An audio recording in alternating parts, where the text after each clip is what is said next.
All right, hello. Welcome back to another episode of Star Wars Mark of Balance. My name is Mark, and I am joined by a very special guest today. Cheers, Brother Cole, back on the podcast. How are we doing, buddy?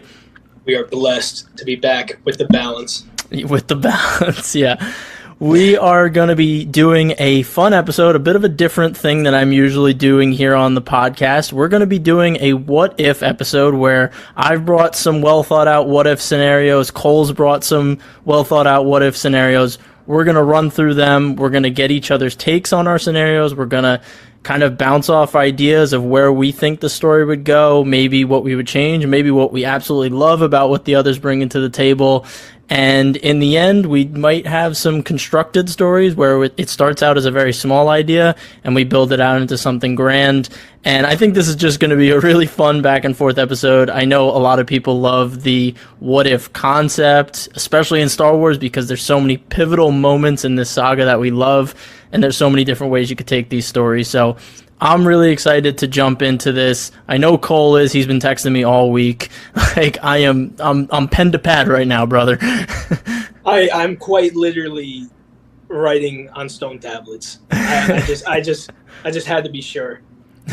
If it's written in stone, it's the word of God. That's what we know. And then in the end, sorry, I forgot to mention, we do have some contributions from the Mark of Balance community.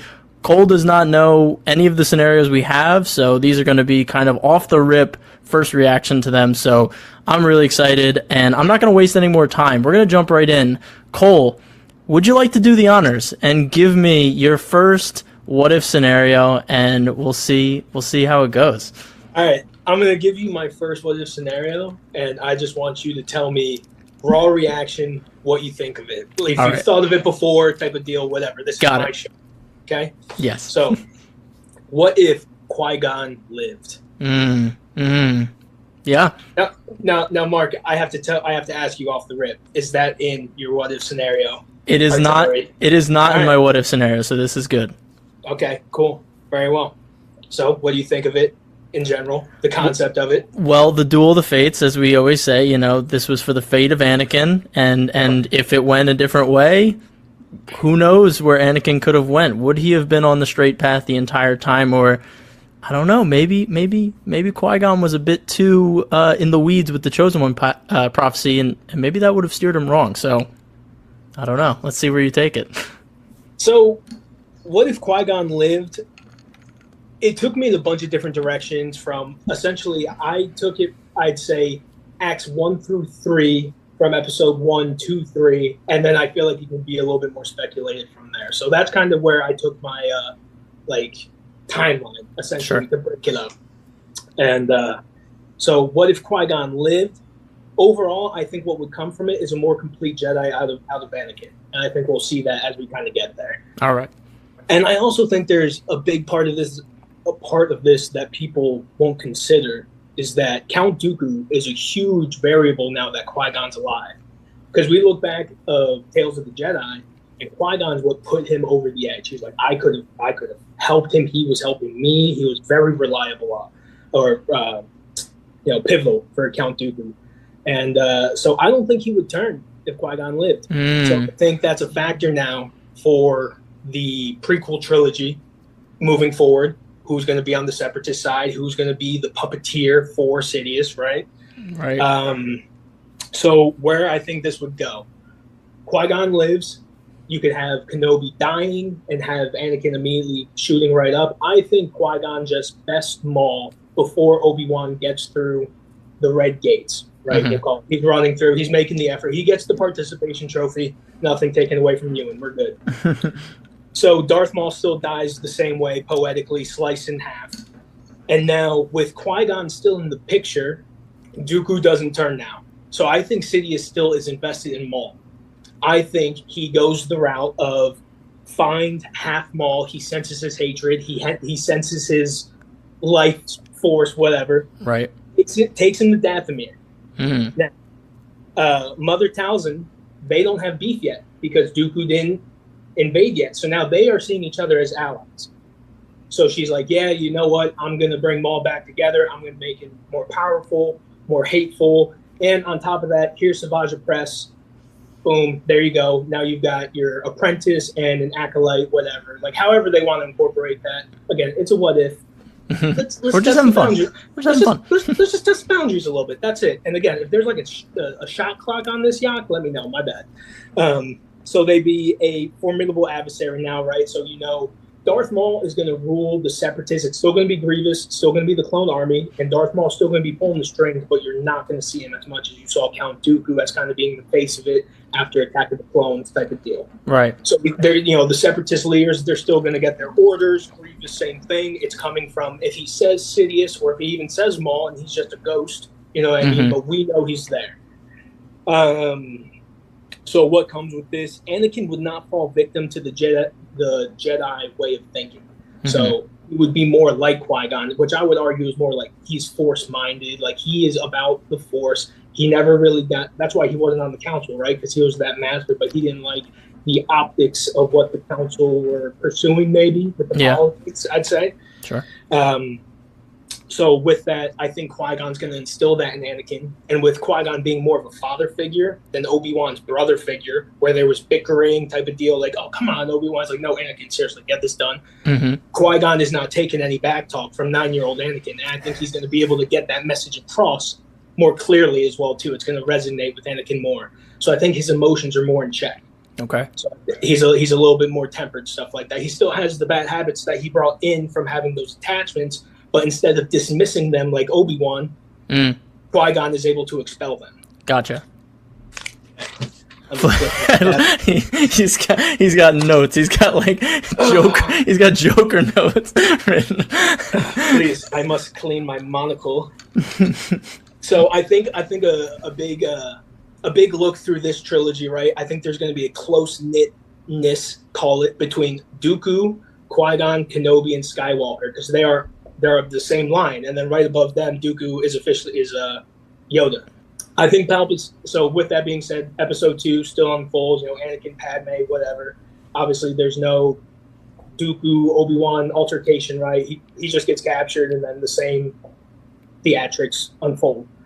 Palpatine still wants Anakin, but he's still trying to make that master manipulation, and Anakin's seeing it, observing it. It's stroking his ego a little bit, but it doesn't have the chokehold on him that it did, because he has this emotional integrity from Qui-Gon. Yeah. He's able to call it for what it is. So then that brings us to like Episode 3. Anakin's having these fears, these dreams about Padme, and he goes to Qui-Gon, tells him about it, and he essentially tells Anakin that actively obsessing over the dream will make it happen. You have to live for right now, make the best decisions for yourself right now, and if you do that, you will be the best version of yourself always, for you and your loved ones, whatever. And I think Qui-Gon, so for me, I consider a lot of Legends things canon just because they were considered canon at one point. And for those who don't know, in Legends, Qui-Gon did have a love interest. We saw her in Legacy of the Jedi by Ju Watson. Her name was Master Tal, and she was a Jedi Archive Master Keeper.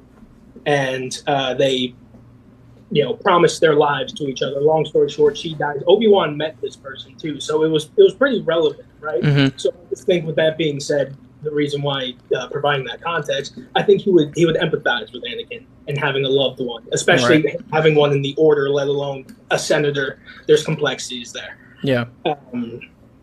And then I think the Palpatine office scene goes as depicted. Anakin's like, "Hey, I'm going to arrest you. I'm going to tell people about this, whatever." And he's like, "Yeah, go ahead, go." And Palpatine's thinking it's going to go how we know it to go, right? And then Anakin will tell Mace Windu, and instead of Mace Windu just bombarding into the office with, I guess at the time, C-class Jedi Masters and just getting mollywopped, you're going to have Mace Windu, Count Dooku, Skywalker, Kenobi, Yoda. Because Jin will be dealing with Grievous off-world, where Kenobi would have been. Okay, right, because he would be at Kenobi's spot, right? Yeah. Yoda, you got the dream team coming into the senators to Palpatine's office. They're like Qui-Gon, you go. Kenobi's a formidable master at this point. You know what I mean? Went a different direction because he didn't have Anakin as his Padawan, right? But still, politics are good. Well, in the Clone Wars, he technically did request the Padawan, and Ahsoka thought she was there, or he thought Ahsoka was there for him, so maybe he would get Ahsoka. Oh, I love it. Boom. That's what I'm talking about. Pinpoint that right now. Yeah. Boom, boom, Fire boom. That's it. Love it. Love it. We're cooking with Chinese peanut butter oil. Yes. Peanut butter. Peanut butter oil. Yum. Okay, with that being said, yes. Palpatine is going to be confronted by these people, and then in comes finally, for the first time, OP, Darth Maul, oh, right. Savage Press, dual-wielding Palpatine, Gold Hill. And then you've got, obviously, again, you got to think Mace Windu at this point. Oh, and I also will say, I do think throughout this process that Anakin would have adapted Mace Windu's fighting style in Vapad. And I think Cole has a he needs to mention Vapad every time he's on this podcast. Yeah, I do. Anytime he's I got a quota. Windu, it's 1-1. Yeah, I'm actually -3 right now, so it's gonna be a long go. Okay, all right. No, so yeah, we're gonna see Mace, Dooku, Skywalker, Kenobi, and Yoda, and Just then a brawl. Yeah. Okay. Yeah. And it's gonna be Sidious, Maul, Savage, and I think by the end of that, and then this is kind of where it would branch out. I'd say Kenobi, I think, will probably fall. And then Qui-Gon will find out after the fact. He'll blame himself that because he took on Anakin, maybe Obi-Wan wasn't ready for this. Why was he faced with this? He will feel that guilt type of deal. Yeah. And then, yeah, that's just, you brought us to the climax there. You brought us to the big point, and then, from there, everyone can have their imaginations. That's a huge fight. There's a lot of moving parts, but yeah. I really like it because there was even points where you were talking about things and I'm like, oh my gosh, even this is affected. Like Count Dooku isn't there to order the clone army and act like Master Sifo-Dyas, so that might not happen. Without Count Dooku, Sidious doesn't have a puppet to run the Separatist government because Maul is not very polished. He can't run the Separatist government. So that's a new issue that Palpatine has. There's no clone army, so Order 66 is kind of up in the air. Yeah, I mean, so many cool things that would change. And, Anakin obviously having an anchor and someone like Qui-Gon is really interesting. And I do think it's still possible that, that chosen one prophecy and those expectations, especially coming from his own master, because I don't think Obi-Wan ever really... I mean, he fed into the chosen one prophecy, but he wasn't telling Anakin actively, like, you're the chosen one. Right. I feel like Qui-Gon might have actually done that, and that might have messed with Anakin's head a bit more. Yeah. I feel like I agree. I think it would have been like his North Star administered by Qui-Gon, you know what I mean? Like what to shoot for, which could also be, detrimental. Good and bad, way, yeah. You know what I mean? But sure. I do think overall, I guess, so for like, obviously the story can go either one way, and then you take the fight after that however you want. You got to remember, you got the Dathomiri's and everything like that, the Night Sisters in lieu of the clone army potentially, right? Right. But yeah, and then I think it ventures on to another crazy story after that, and that's where I would take most of the what if Qui-Gon lived through episode 1. Respect. Love it. Yeah, no, I can't wait to hear what people think about a Qui-Gon live, and I know everyone always wanted that. I feel like people were like, Qui-Gon was what Anakin needed. All right, so if you're ready, Cole, I'll jump into my what if. I can give you a brand new what if, or I can give you an established one that I think I've talked about with you before, and I think you're aware of. It takes place in the prequel era. The other one takes place in the original trilogy going into the sequel era. You let me know where you're feeling. One would be, like a nice, an appetizer for something I have coming down the road for Mark of Balance. The other one would just be very fun and enjoyable, I think. Oh, well, Mark, I don't go out to dinner without getting appetizers, so I feel like I would need He's too good. You've dangled the carrot, and I want to take a bite. All right, here we go. All right, so we've got probably the most pivotal scene in Revenge of the Sith. I think everyone watching Revenge of the Sith is like, I don't do it this time, Anakin, and this time he's not going to do it. I'm, of course, talking about Mace Windu about to kill Palpatine, and Anakin cuts his hand off. Love it. In this scenario, Anakin does not show up. Palpatine is killed by Mace Windu, and the repercussions of that, I think, are something that people don't often consider. I think a lot of people say that moment, oh, if Anakin didn't do that, everything would be fine. I totally disagree. You have the leader of the council, essentially. You know, Yoda is the leader, but Mace is really the figurehead. Yeah. You have the leader of the Jedi Council killing an unarmed man. He is Palpatine. He is the most powerful person, but you have to understand that Mace is killing Palpatine is a very dangerous, slippery slope for a Jedi Master to go down.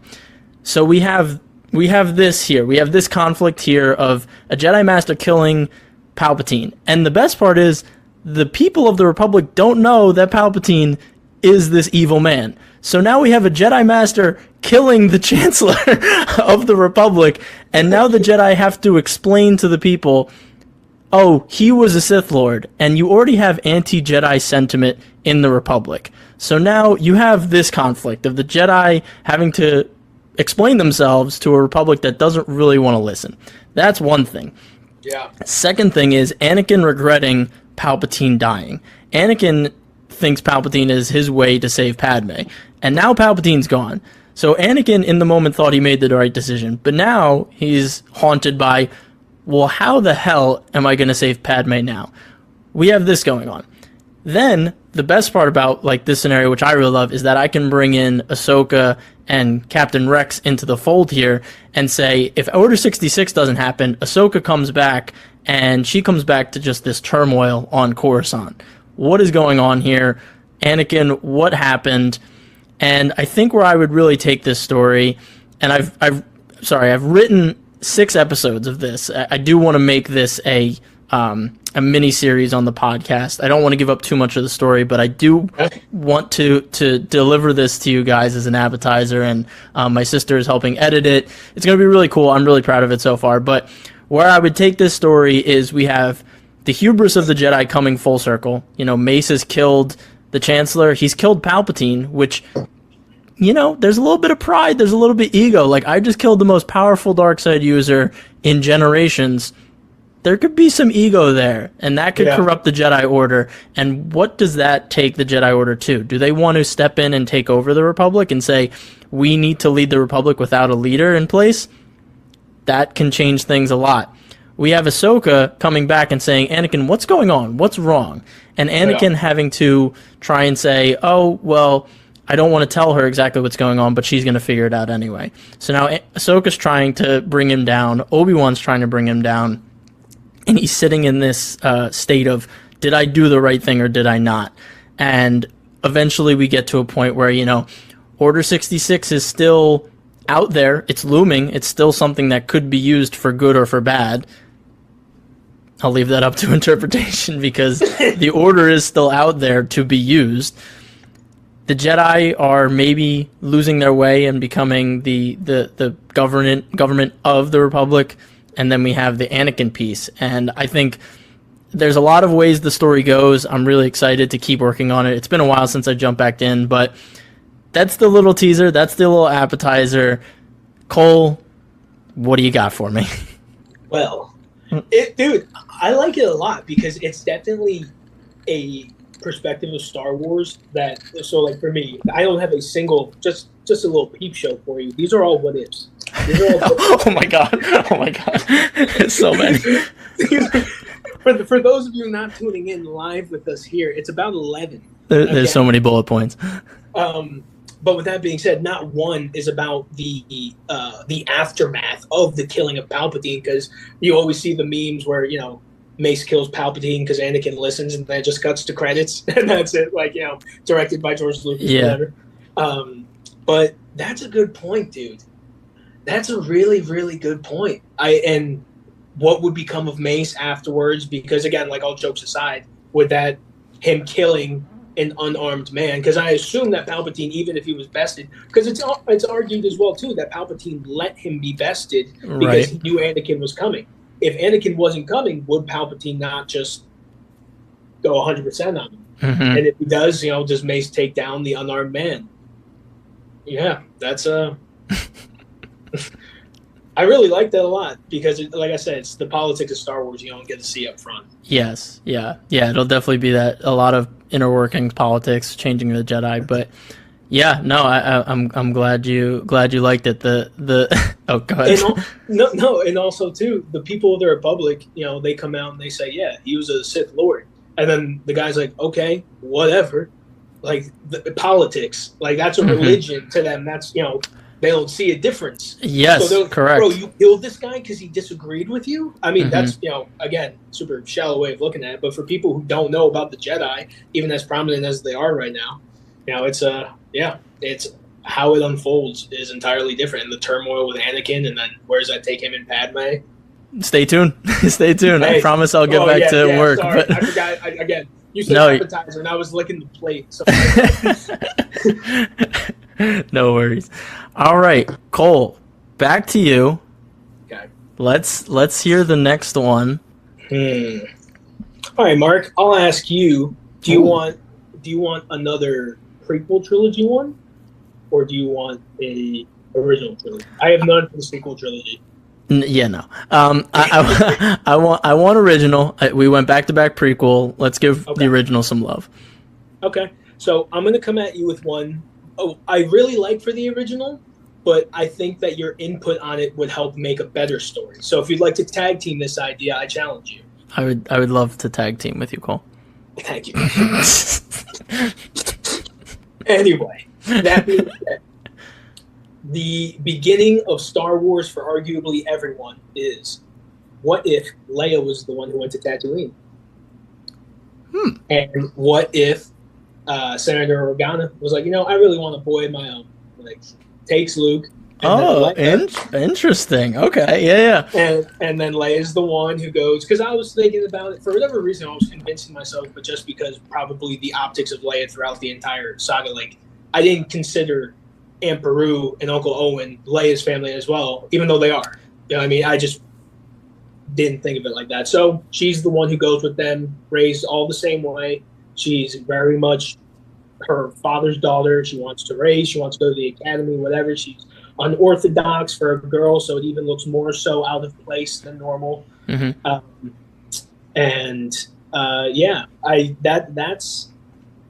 my OT what if and where that could change. Because honestly, too, does Leia still hate her father like she does? Right. If she was with the Organas. Right. Because she has less. When you're on Tatooine, you're more isolated. You have less optics into what Vader has done. I mean, Luke doesn't really know until he's face to face with him. So yeah, that's interesting. So then, is Luke the head of the rebellion?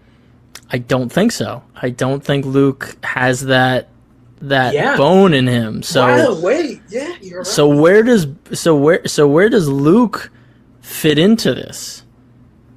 Does Luke kind of live the pampered life, or does he still have that ambition to leave Alderaan? Oh, you know what? I think objectively, I'd say he'd live the pampered life.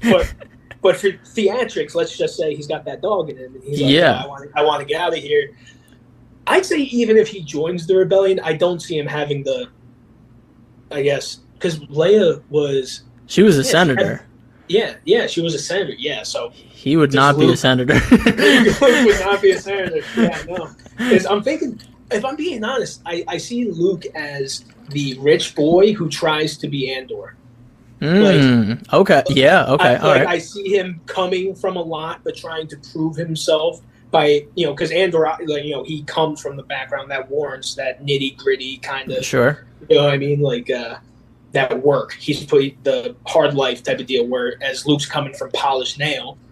So he's got to put off the demeanor of I can hang with the lower class, what is it, the underworld of the Empire type of deal, whatever. Yeah.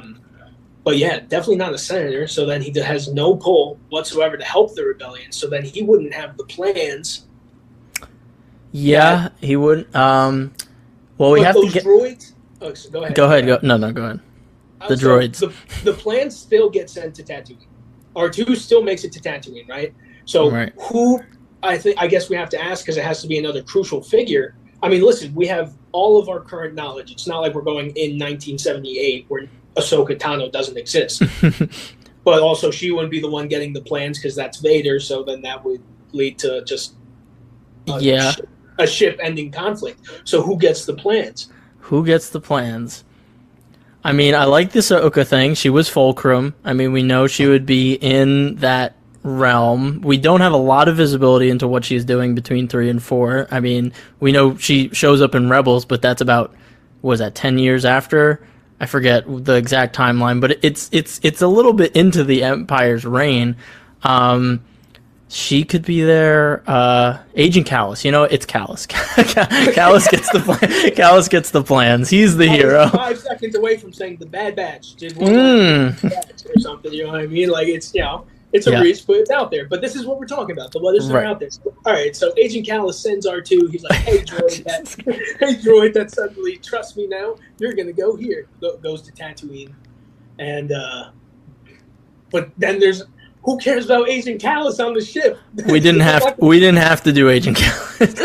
That was not a necessary thing to do. It could be Bail's. No, Bail wouldn't put his wife in danger because Bail can't do it because he's an Imperial senator. He can't be deep in the game like this. That's tough. I mean, I think the interesting thing is that could we put a Mandalorian that we know at this point in there? Sabine would be the main Mandalorian at this time that we would be aware of. Bo-Katan is a bit too worried about Mandalore. She's not really for the rebel cause like Sabine is. Yeah, that's true. That's tough. All right, so we know the plan. R2 gets the plans down there, and let's just say, I would say take out the aspect of who gets rescued on the ship? The entire original trilogy would objectively change with the scenario you have laid out. Leia would have to somehow want to find her brother. Maybe Obi-Wan tells her about her brother and says, "You have a brother," and because she's a woman, she has more of that familial protector role, and she's like, "I want to find my brother immediately," and I don't know. Even further. I'm just gonna say because it's a what if. This is the direction it goes. Okay. Oh God. I say Leia has not that she. So Obi-Wan was always watching over them, right? And I'd say that Leia and Obi-Wan have the bond that we saw in the Kenobi show. Sure. Off rip, and I say that because for whatever reason Owen forgives Obi-Wan or he doesn't hold it against him, whatever. They're able to build a relationship, and Leia is actually trained off rip. So because Luke's backstory essentially is entirely different, I'm going to give Leia a drastically different backstory from what Luke would have had. Sure. And I think Kenobi trains her, not necessarily in saber combat, but, of her body, the Force, right, whatever, just here and there. Yeah. And that would be the direction it goes. So then when Kenobi's telling her about her family and everything, I have a brother, and then it might be able to go from there. Maybe Owen and Beru don't get, shish kebabbed. Oh boy. But, well, that's what I'm saying. It's just maybe it doesn't happen that time. I don't know. Yeah. Luke just forgot about that anyway after it happened. Not one mention of it. Not once. Yeah. But, it is interesting to think of Luke as like an entitled rich boy because I mean I'm not saying he has that personality, but in the first two movies he's a bit like yeah. I don't want to say it about the king, but he's a bit no what was me kind of. Yeah, exactly. So now he's got all the wealth, all the power, before Alderaan obviously gets torched. Maybe it doesn't because he Jesus Christ! Because this is all right. Listen. This is a tough one. This is really tough. I came at you with a rusty gun. I'm sorry because I really wanted to dive into this one, but I ran into this problem. I was like, I have to rewrite the entire movie. I mean, you bit off way more than you could chew, Cole.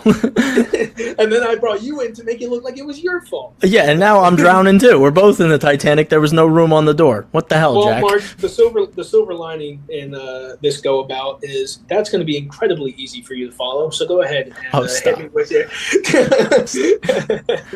All right, Cole, you're getting my second what if scenario now. I know you said you set the bar low. Don't do that to yourself. That's not a good thing to do to yourself. It's great. Like We're having a good time. We're having fun. We're building on each other's ideas. But I am so glad that you picked Leia as your main character, because this next what if scenario is bringing my girl to the front row at the end of Return of the Jedi. I have started to love Leia more and more after obviously loving her, in the original trilogy, but reading the canon novels, Bloodlines and Princess of Alderaan. I absolutely love the introspective nature that Claudia Gray takes with her character. I've learned so much about her just from these novels, and it made me have her probably as one of my favorite, if not my favorite character in Star Wars, and I really wanted to focus on her at the end of Return of the Jedi, and the reason we're going to focus on Leia is because Luke is going to kill Palpatine in the famous throne room scene at the end of Return of the Jedi. Oh boy, let's go, baby. Luke is going to cut off Vader's hand, see the circuits and the wires coming out. He's going to relate to him, and then he's going to turn that anger and frustration towards Palpatine, thinking that Palpatine not only did this to him, but has trapped him in this type of psychological cyborg body for so long. It finally clicks for him. He has this power. He takes this anger out on Palpatine. And in this moment, Luke gives into the dark side. Even though he's killing the most evil man in the galaxy, Luke has done a terrible thing. He has let himself be consumed by rage and anger. And after he kills Palpatine, Darth Vader gets up. He's beaten. He's winded. He just took all the hammers from Luke. Exactly.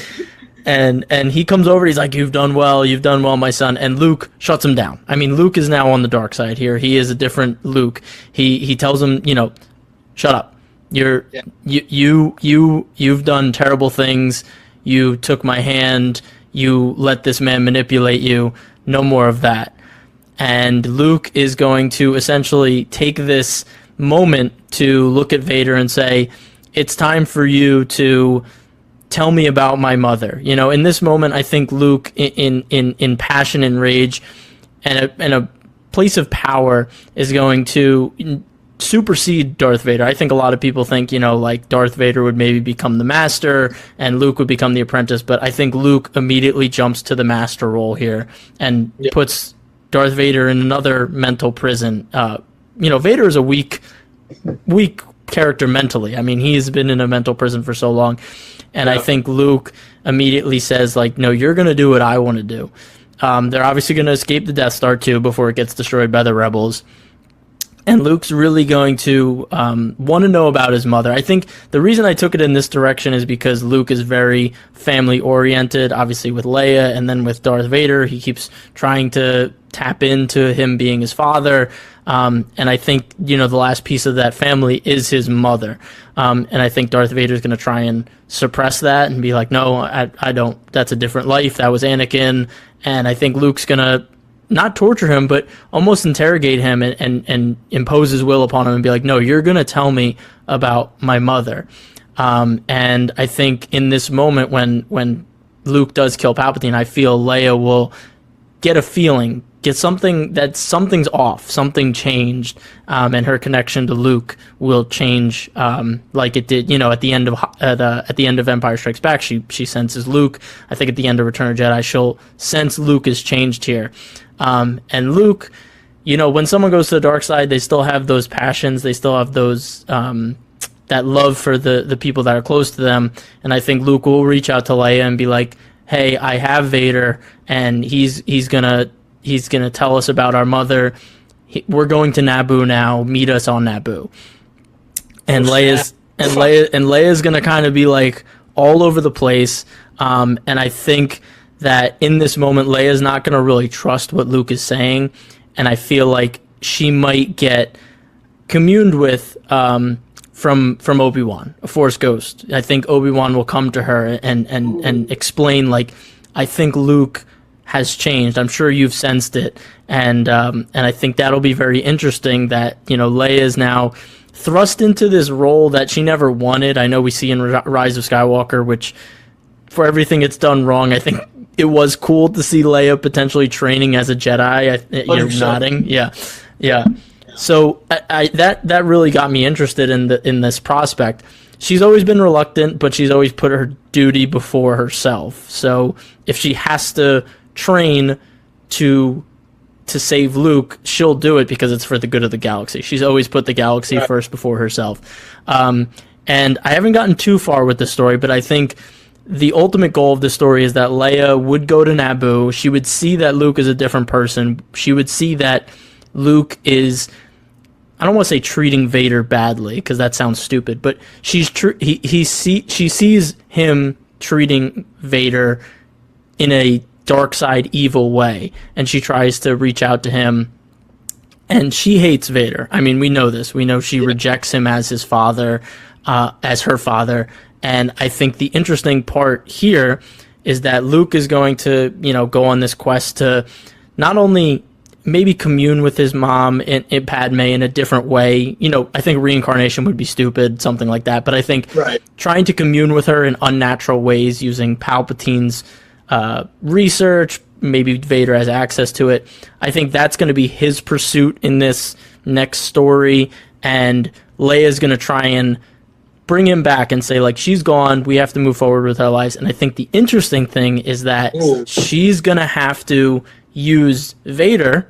She's going to have to redeem Vader. She's going to have to do what Luke didn't do in Return of the Jedi. I think she's going to have to redeem Vader, and her and Vader will have to be the ones to save Luke. And I think that coming together will just be like the perfect familial story where Leia goes through these trials to accept Vader, which she never did. Padme, who was literally never mentioned in any other Star Wars outside of the prequels. Dude, it's like they're allergic to her. It's ridiculous. It's so bad. It's so bad. And I think just having the family, this dysfunctional family that is the center of the Skywalker saga, be the focus, all four of them, not separate, all four of them together, I think that would be really interesting. And I think, you know, seeing Leia be a Jedi, or at least, you know, someone that's training in that way, see Vader get redeemed by Leia instead of Luke, when we know Leia and Vader are polar opposites. She would never usually do what Luke did. And seeing Luke, you know, we know that George Lucas has always said that in Return of the Jedi, the potential for Luke to go to the dark side was always there. Seeing him commit to that, and Leia and Vader having to be the ones to save him, I think would be really, really cool. I really like this concept. It might be something that I pursue in a future thing and build out more into some sort of script. But what are your initial thoughts on this scenario? Buddy, I love it off the rip, because I love how you immediately put Vader and Leia. Look, because now they both have a mutual goal, even if Leia is coming from the light and he has, you know, you call it the dark, like, he's still not redeemed, like you were saying, but he still agreed to essentially join Luke. You know, whether Luke is deemed Sith or not, whatever, Vader is just by his side. So with Leia and her having to redeem him, both of them, like, you know, he's like sister, you know, she doesn't claim him as his father. That's I love that uncomfortability that comes with that, the friction that would come with that relationship. And typically when you see that friction in those relationships, those are the ones we end up loving the most. You know what I mean? Vader will die sacrificing himself for Leia to Luke, and that's how he gets. And then his kids are happy, and then he's with Padme. Boom, there's the end to it. Oh my god, that's cool. But dude, that's an incredible spin on, like you said, or, you know, Return of the Jedi. It has the best ending to a movie, arguably, of all time. You know what I mean? We love it. What is arguably the best ending, definitely of Star Wars, any movie that we've seen so far. You know, you could see how poetic Revenge of the Sith is, but as a movie goes, Return of the Jedi takes it, bar none. And you changing that, propelling the the sequel trilogy into an entirely new direction, because that's the sequel trilogy bringing Luke back from this journey to Padme or whatever, anything like that. That's awesome. I really, really like that a lot. Very well thought out as well. Appreciate. Yeah, no, of course. I do this podcasting, creativity thing on the side. You know. I can see why you like it. All right. Well, Cole, your next one. All right. So I got a good one here. It's brief, but I think it brings up a lot of nostalgic in your questions. You'll kind of see. But I think it's pretty simple. What if Obi-Wan was able to turn Anakin back at Mustafar? Oh, okay. Now, it's very, very tough, but the scene that comes to mind specifically, and listen, no notes off the rip. I love it. But when Anakin and Obi-Wan are having that interaction as they're floating down the lava, Chancellor Palpatine's evil. Well, from my perspective, the Jedi are evil.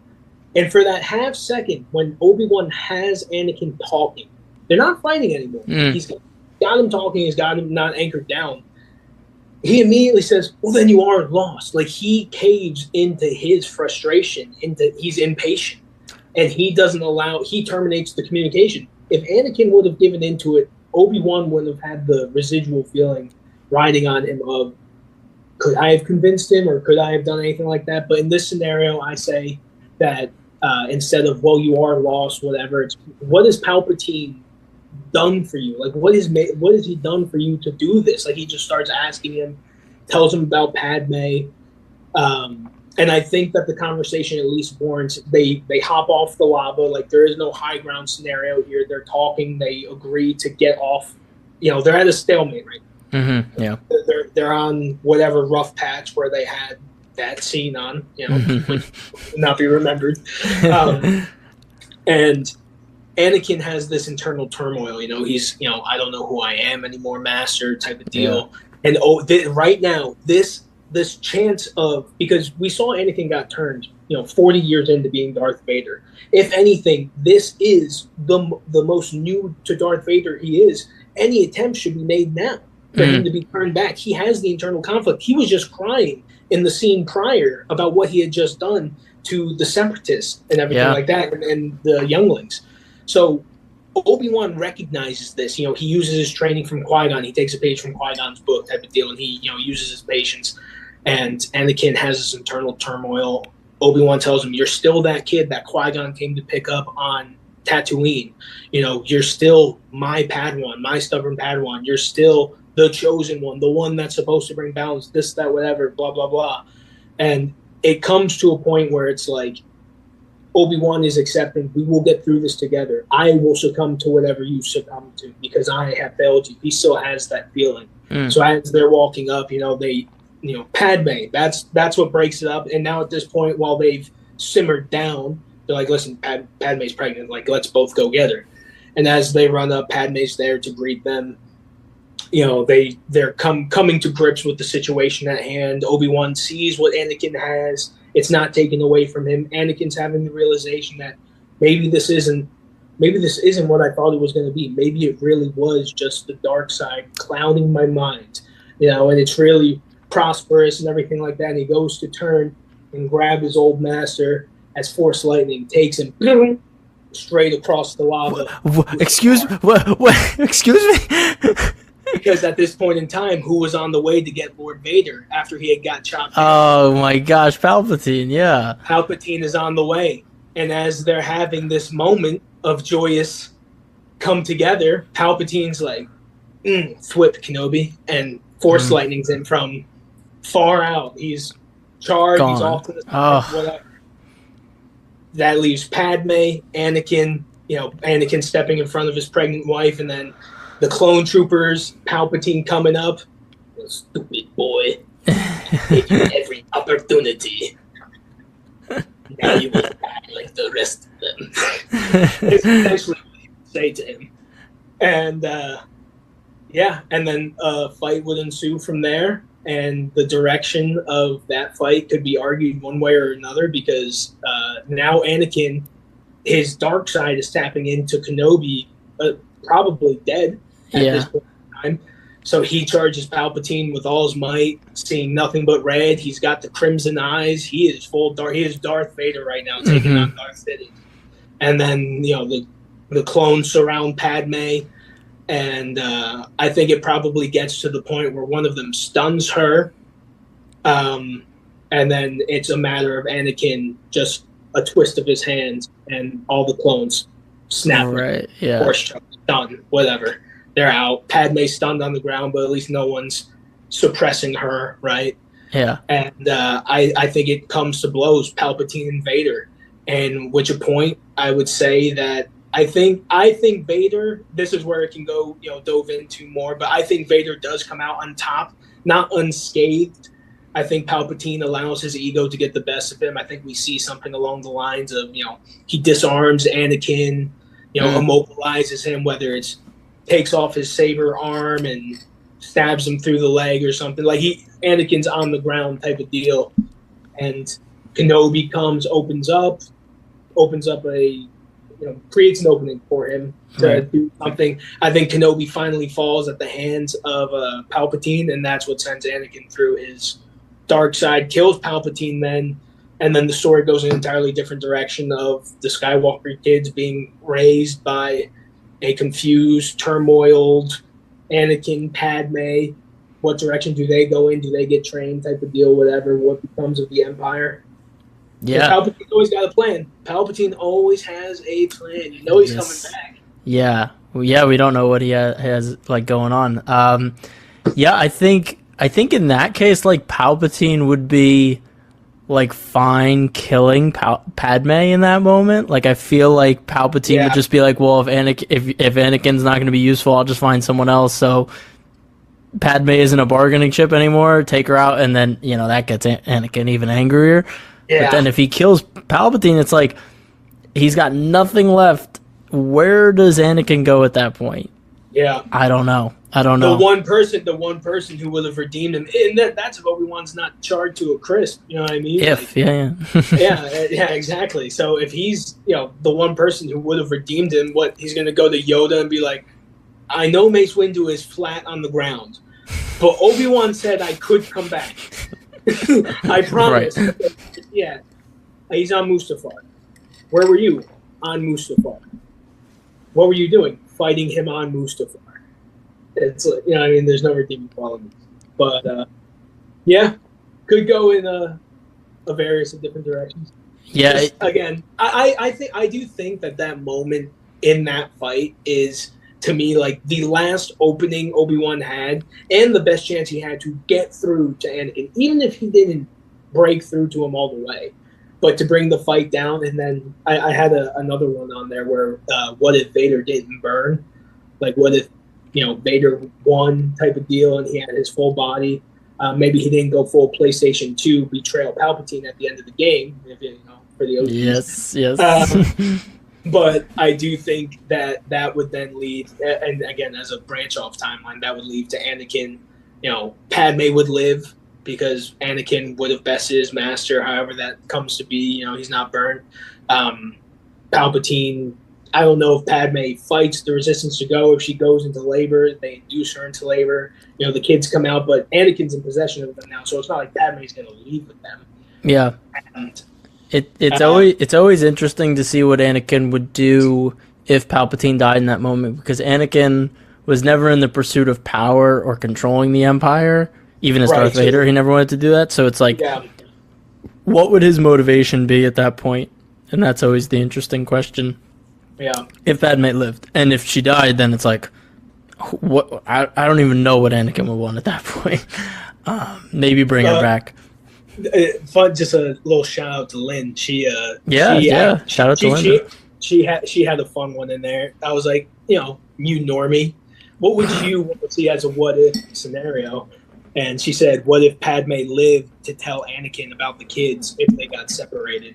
So she was kind of saying, if Padme lived, and even if the kids got separated for her protection, what if in the pursuit of that, Padme was the one who got through to Anakin? And I told her about the poetic lining between, Ahsoka getting half of his mask and then Obi-Wan getting half of his mask. And the last thing from Padme Luke was the one who was able to take off his entire yeah, right.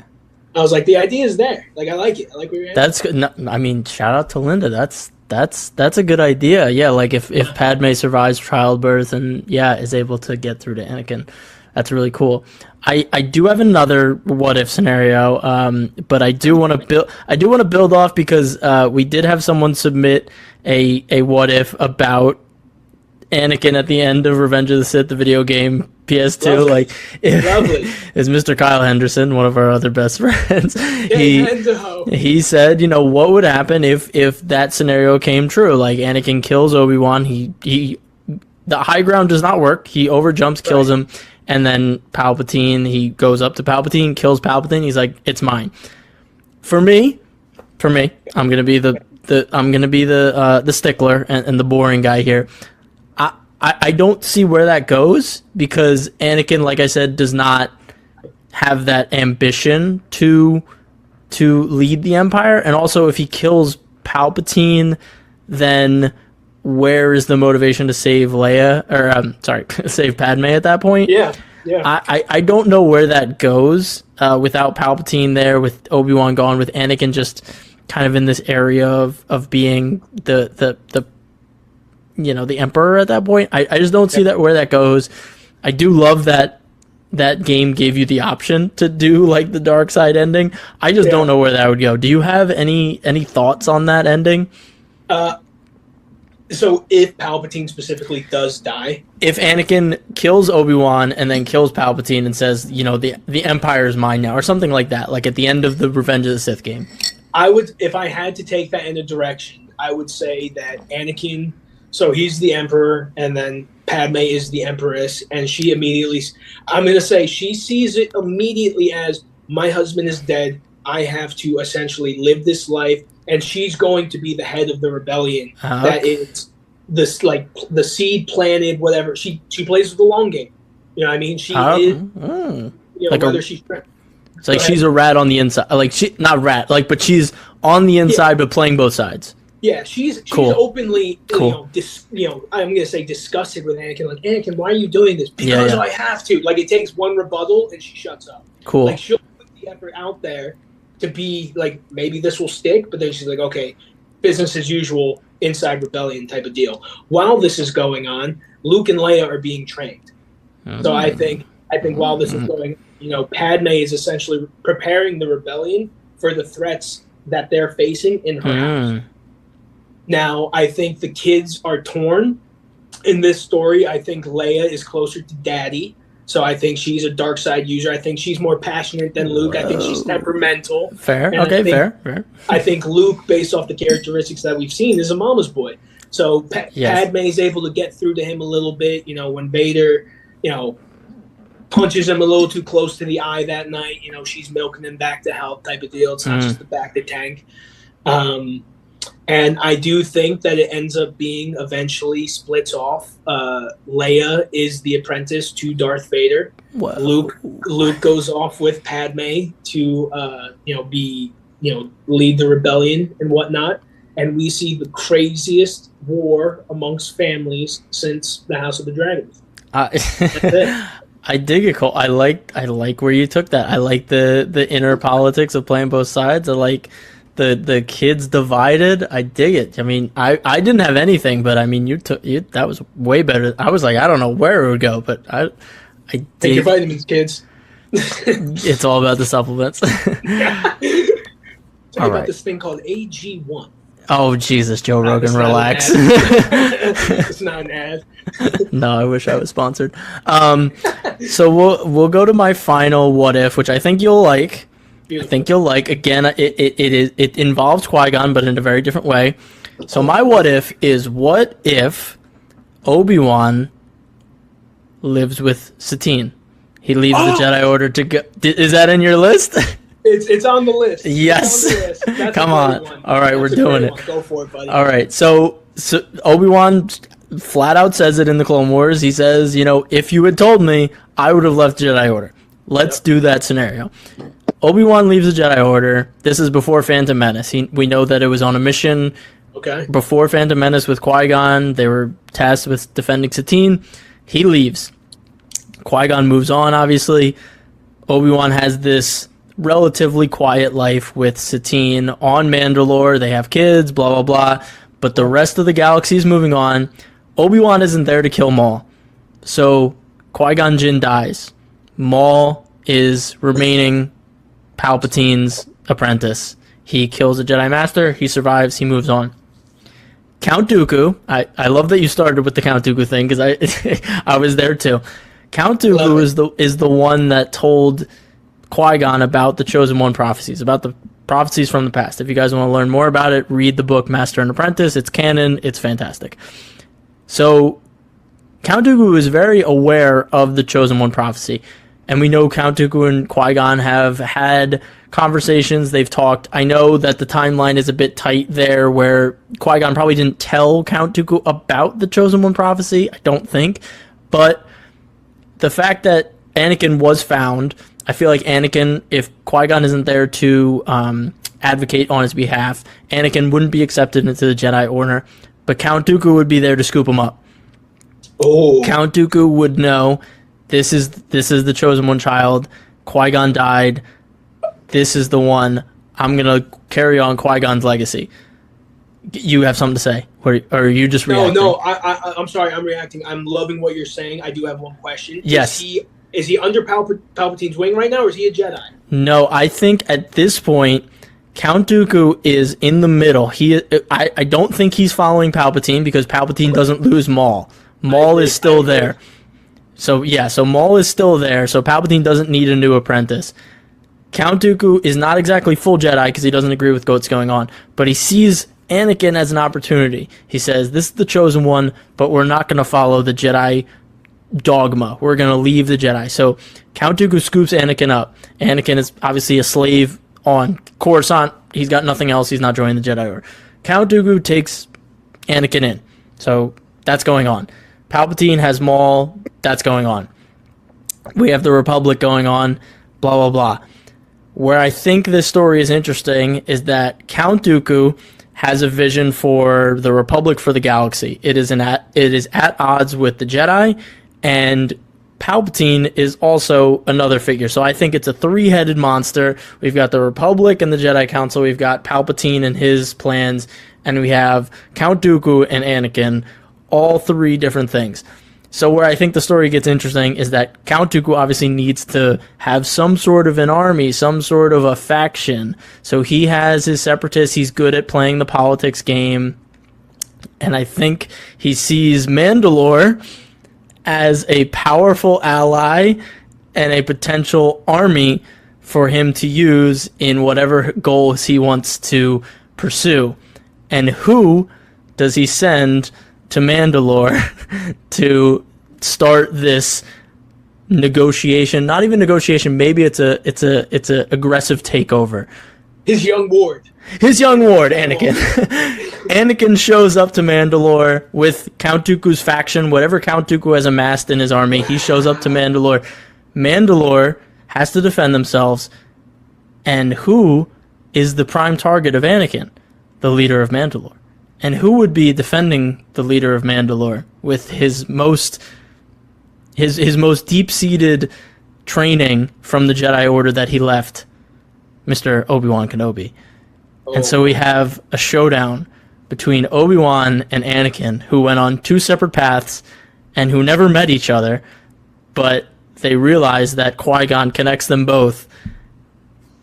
Where does that go? Wow, Yak, I love it. Where does that go? I love it. That is such a intricate, well-thought story. Man, dude, I love the domino effect between Obi-Wan pursuing his love interest, and like we had said earlier, like with Qui-Gon having that love interest too, like you can see how that bleeds into his teachings with Obi-Wan, how he may be susceptible to, falling in love, and how the dominoes with Count Dooku, because it's funny that you said that, because I went in a direction. One of my what ifs was, what if Kenobi listened to Dooku while he was captive? Oh yeah. And he was like, listen, like Qui-Gon was about this, maybe not to that regard, but Qui-Gon understood what I was saying too. And maybe if he hit him with some Qui-Gon knowledge that was rooted in Count Dooku's thinking, Obi-Wan would be like, all right, listen, take my weapon, but like put me down and let's talk or whatever. Not dark side, but because he knew how Qui-Gon, that thinking, how he could be blinded or, not manipulated by the council. He's like, where did he learn that from? He learned it from Dooku, right? But again, going back to what you're saying, the domino of Dooku taking Anakin, so he never meets Obi-Wan. And mind you, Obi-Wan is deemed a Jedi Knight at that point. He's not a Padawan. Like, if he would have taken Anakin, the council was like, okay, you're a Knight anyway, go ahead. Like, whatever. So he's essentially sitting on, what would it be by the time Dooku comes with young Anakin Ward? So is Anakin, like, Padawan age at this point? Or is he, like, Blink 182 episode 3? I'm going like Blink 182. Like, Count Dooku is kind of operated in the shadows. He's built up his resources, and he's trained Anakin from a boy to, like you said, a teen or even like 19, 20-year-old prime right. Anakin with the dark side. Or it doesn't even have to fully be the dark side. It just has to be a different. I agree. I don't think it is the dark side. I think it's the teaching. I think it's Baylan Skoll. Sure. Yeah. It's the best comparison. Mm-hmm. You know what I mean? Like, it's not the dark side because they have compassion. They have, like that feeling, but also too, there's just that sense of, listen, it's only business. Decapitate. Right. Right. Yeah. You know what I mean? So it's like, where's the moral difference? I think it's the morality that's more gray than the actual teachings of the Force. Right. I think the Baylan Skoll comparison between Count Dooku, if he doesn't turn, and Baylan Skoll, I think like that's perfect. I just the Siege of Mandalore comes to mind. It's like the Siege of Mandalore, but it's just earlier, and it's Anakin and Obi-Wan. Obi-Wan would have kids at this point. Like, he's not only defending Satine, he's defending his kids. Does he train his kids? Does he keep the Force secret from his kids? It's just, I think it's just so rich and that's an incredible story. Yeah, it's interesting. Yeah, thanks. It's interesting, and obviously there's a lot of stuff in Clone Wars with like Death Watch and the infighting between Mandalore, but at this point maybe there is just that unification of the Mandalorian way, and they're peaceful, but they still have that warrior past, and they'll defend themselves against whatever Count Dooku's trying to do.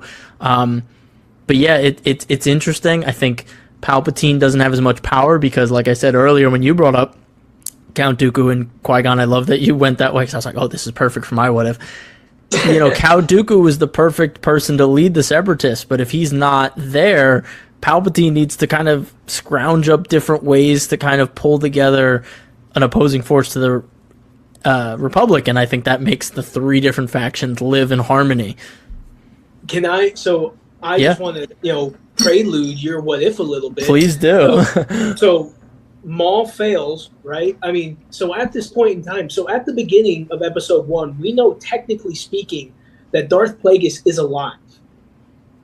Like he's not there, like, obviously, but the last installation that we see him in when Palpatine does kill him, it's like mid third act, episode 1. Okay. Yeah. So technically, Darth Maul is an assassin at that point. He's there to go kill the Jedi. And Palpatine gives him, and that's the one CC I don't have right now. I apologize. But it's like, he gave him false promises of, you will be my apprentice if you complete this, and then I kill my master, whatever, like, or however he pitched it to him. But, so does he kill Plagueis if Dooku gets Anakin? And if Maul is Plagueis his, I know that's like a super deep cut, but listen, you asked for it. No, I'm here. I'm here. So if Plagueis is still in the picture, and Palpatine comes to him and he's like, dude, I don't know, because Anakin's the goal. So Plagueis might have an entirely different idea because it's the midichlorian thing, whatever. He's the miracle force baby, whatever it is. Does he kill Plagueis? I don't know, because once I found out that he was technically alive throughout episode 1, every time I watch that movie now, there's just a little sense of like eeriness to it. Yeah, that is. He's watching everything. That is interesting. Yeah, I haven't read the Plagueis novel. I read like the first 10 chapters of the Plagueis novel. I haven't read through it in totality. I heard it's great. I don't know why I stopped. But I definitely want to get back into it. I never knew the full timeline. I figured he died before Phantom Menace, and that's, Palpatine starts to enact his plan afterwards. He's like, okay, I'm going for the Chancellorship. Yeah. So that's interesting. Yeah, I think at that point Palpatine's still going to go through with what he wanted to do. I think he's still killing Plagueis.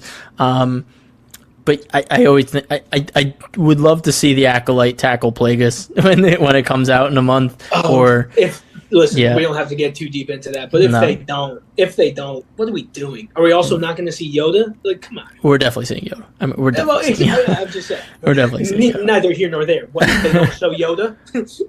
Beef. It's a joke for off camera. All right. Well, we've been going so hard for the past, I don't know how long we went, but we went hard. I hope you guys have been enjoying this. There are a couple other scenarios that I'm just going to shout out. We're not going to get into it because I think this has gone a bit longer than expected, which is fine. No worries.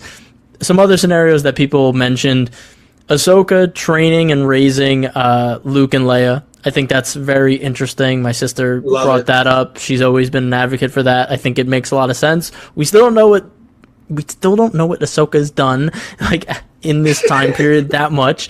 I don't know why she wouldn't, but yeah, if she was able to, raise Luke and Leia, that would be really interesting. How does that go? Yeah. That'd be pretty beautiful. And then another one was more, broad spectrum Star Wars. It was, what if Colin Trevorrow did direct episode 9 instead of J.J. Abrams, and we got Rise of Skywalker. I have an episode on this podcast of me and my sister reading the original Duel of the Fates script for episode 9 from Colin Trevorrow, so please check that out. It's not a perfect script. It doesn't fully redeem episode 9, but it is interesting, and I think it is better than what we got. The narration on that episode is incredible between Mark and Jenny Yak. Thank you, Cole. Cool. Signing off autographs after this. So those are the other what if scenarios. But yeah, Cole, I've had so much fun. This has been great. Thank you for your passion. You have a lot of what ifs on that list. Who says this only needs to be one episode? Hey, listen, I'm just saying. As I look down here, we can ride into the sunset, brother. I'm just saying. We've got a few on here. Listen, there could be a What If Part 2 coming, and listen, if that's the case, I will be here for it, seated and greeted by Mark Jacobino, and that's it. Perfect. Thank you, Cole. Thank you all for listening. Please leave a comment on whatever streaming service you're listening to. Give me a follow on Instagram at @star_wars_mark of balance. As always, stay safe, stay healthy, and may the Force be with you. Peace. Thank you again, Cole. May the Force be with you. Thanks, brother. Appreciate it. Always a pleasure. Yep.